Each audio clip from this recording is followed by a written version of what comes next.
Kishem Hashem Ekra Havu Godel Lelokenu. Very famous pasuk in our Parsha. When I call the name of God, Kishem Hashem Ekra Havu Godel Leloheinu. Ascribe greatness to our God. This pasuk is not only understood as a piece of advice, but also has a very important halachic significance. This is the source for the idea that we are obligated to recite a blessing, a bracha, before the study of Torah. Interestingly enough, there is only one other blessing that is mandated by the Torah. It's the blessing that we recite after the consumption of food. Birkas Hamazon, benching, grace after meals. The pasuk says, we all know, you should eat and you should be satisfied and you should bench.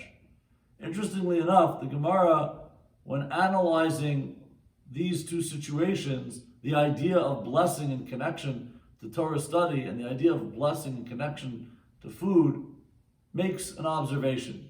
It says, yes, the Torah tells us, Kishem Hashem Ekra Godel Elokeinu, so therefore before we study Torah, we have to make a bracha. What about after we study Torah? So the Gemara says, well, certainly if we have to make a bracha after eating food, then we have to make a bracha after studying Torah. And the Gemara also says that if we have to make a bracha after eating food, then we have to make a bracha before eating food as well.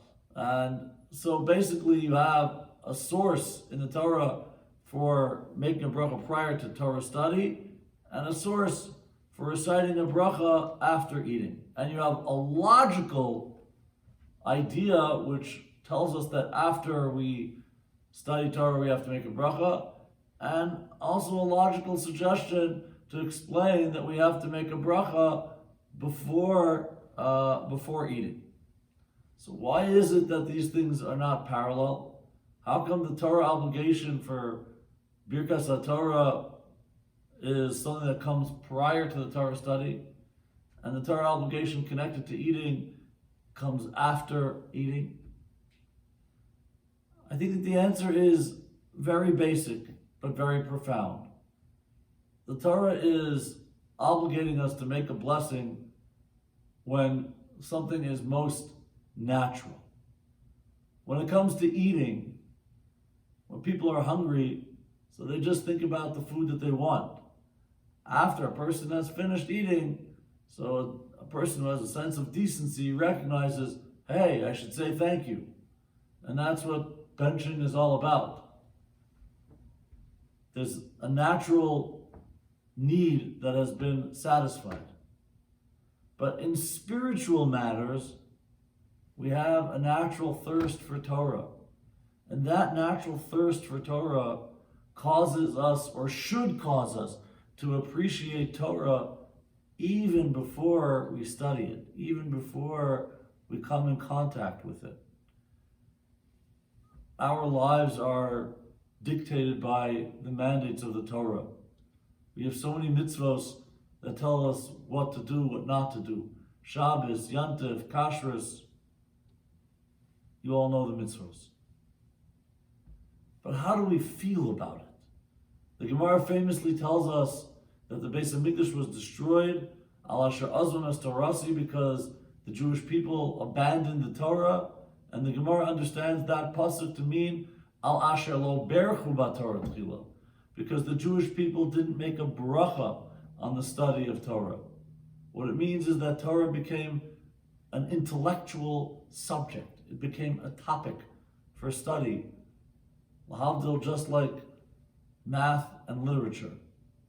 But Torah is not just an intellectual pursuit. Torah is a way of life. Torah is our passion. And when somebody doesn't recite a blessing before, it means that they don't really value it. It means that they don't really appreciate it, that it's not something that's really important to them. We are in the midst of the very busy Yantif season. And we are so caught up with all the things that we have to do, that sometimes it's easy to forget about how important the Torah is to us and how much it impacts our lives. There was an interesting conversation a while back with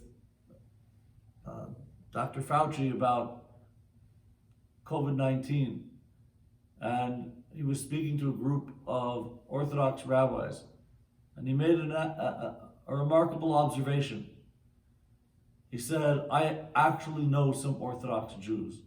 And I think through that connection that phone call had originally been set up months ago. And he said, one of the things that I have seen is that many people are suffering because they don't have a sense of belonging. They don't have a sense of community.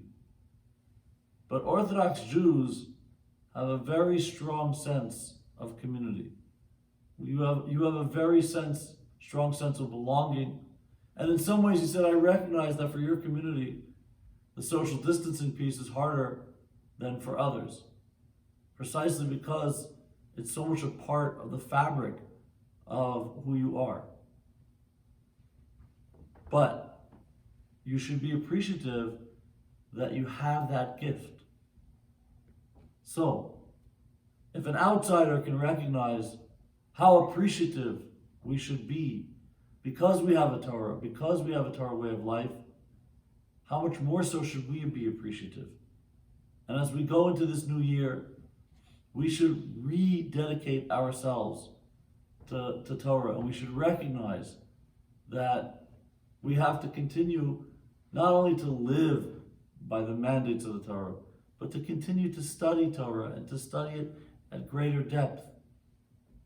Ultimately, we are called upon, Kishem Hashem Ekrahav Godel Elokeinu. Let us recognize the blessing of our lives that is Torah. Let us recognize that following the ways of the Torah is not a burden. It's a privilege. It's an honor. And ultimately, in the merit of not just fulfilling the Torah, but feeling blessed to have the Torah, we will undo that destruction that took place so many years ago. We will merit to see the building of the Beis HaMikdash may come, Meir V'Ameinu, Amen.